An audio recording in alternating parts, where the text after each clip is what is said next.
mengajak misalnya beberapa lembaga filantropi untuk nanti berpartisipasi dalam pembangunan sekolah-sekolah yang rusak, fisik juga dan lain ya, sebagainya. kemudian peningkatan kualitas pendidikan ada 3 yang akan kami lakukan. Yang pertama itu pemenuhan kualifikasi D4 atau S1.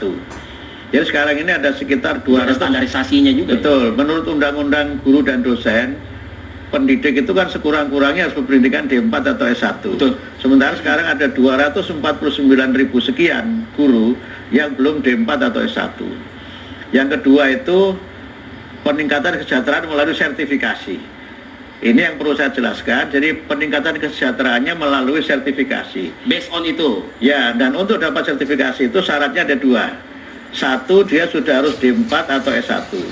Yang kedua, dia sudah lulus PPG, Pendidikan Profesi Guru. Nah, begitu dia lulus PPG, maka dia dapat tunjangan sertifikasi. Itu bagian dari upaya kami meningkatkan kesejahteraan. Yang ketiga, itu meningkatkan kompetensi melalui pelatihan-pelatihan. Gitu. Karena continuing professional development itu adalah sesuatu yang niscaya agar cara guru mengajar, cara guru melayani murid itu berbeda, berubah. Sehingga, mohon maaf ini kan soal cerita, misalnya banyaknya kekerasan kan, dulu saya juga nggak apa-apa, tuh dari Mas Arif cerita tangan kami begini juga nggak apa-apa. Makanya Pak, baru masuk aja saya langsung sodorin tangan loh Pak. Tapi itu kan zaman dulu kan. Nah sekarang cara kita mendisiplinkan murid itu tentu harus berbeda. Itu masuk juga Pak dalam ukuran. Nah jadi sekarang standar. Jadi sejak saya diberi amanah oleh Pak Presiden untuk memimpin kementerian ini, pelatihan pendidikan profesi guru itu kami tambahkan 2 materi, yaitu bimbingan konseling dan pendidikan nilai. Dulunya nggak ada di pelatihan PPG, kami tambahkan. Gitu ya, ya. Karena guru itu tidak hanya bertugas untuk mengajar, tetapi juga punya tugas membimbing. Dan itu ternyata itu tercantum dalam Undang-Undang Guru dan Dosen, kita menyebutnya dengan 5M itu. Hanya belum diimplementasikan. Nah, selama ini tugas guru sebagai pembimbing itu belum maksimal. Belum maksimal. Kemudian yang kedua, ada pemahaman kalau bimbingan konseling itu konotasinya menghukum. Iya. Iya benar loh Pak.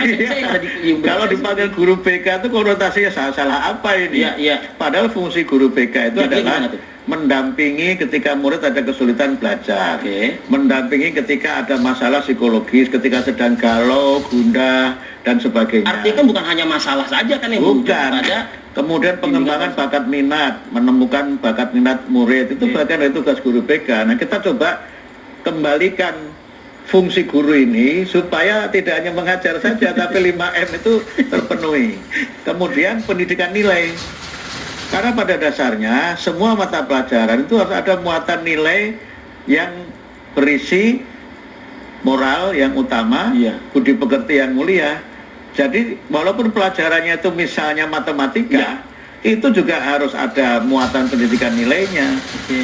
Kamu pinter matematika, tapi jangan curang ya ketika ngitung, itu kan nilai kan. Jangan tricky ya. Jangan tricky misalnya begitu kan. Kamu pinter ilmu misalnya akuntansi, tapi jangan kemudian berkolusi loh dengan yang tidak benar. Itu kan ada pada semua mata pelajaran gitu. Sehingga maksud saya dengan pendidikan nilai ini kita ingin memperkuat pendidikan karakter. Sehingga sekali lagi tugas menanamkan akhlak mulia dan moralitas utama itu tidak hanya ada pada guru agama, tapi semua guru apapun mata pelajaran yang diampunya bisa menerapkan. Harus, bukan bisa.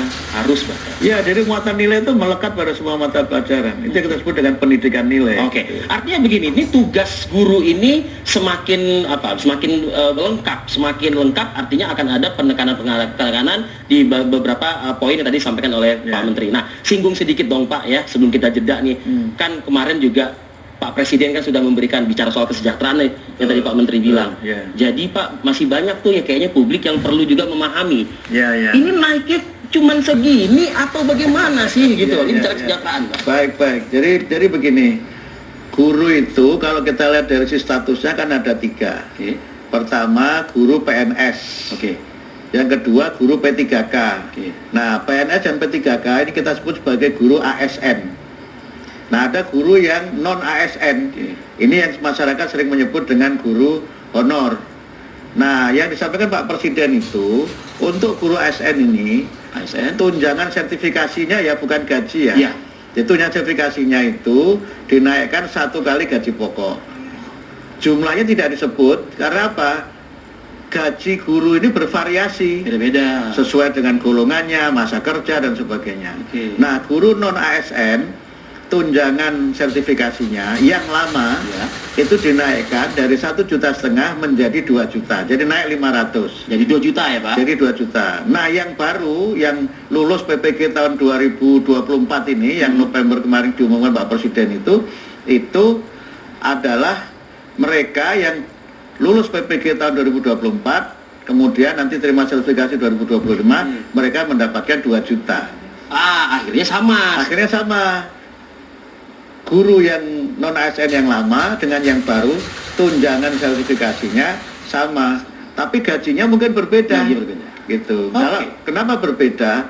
Karena mereka yang non ASN ini mungkin mengajar di swasta, Ya. yang mungkin kemampuan Betul. gajinya berbeda antara satu dengan yang lain. Yang negeri. Ya, nah karena itu kami tidak menyentuh-nyentuh gajinya ini karena ini bervariasi. Yang bisa kami atur, kami samakan adalah tunjangan sertifikasi. Oke, tidak menyentuh soal gaji, tapi saya minta Pak Menteri, Pak Profesor Abdul Muti Ya. menyentuh soal zonasi dan UN Pak. Baik. Ya Pak ya. Terima kasih. Kita Insya akan Allah, insya ulas Allah. lebih lanjut, tetaplah bersama kami di Channel Jamil Saiful.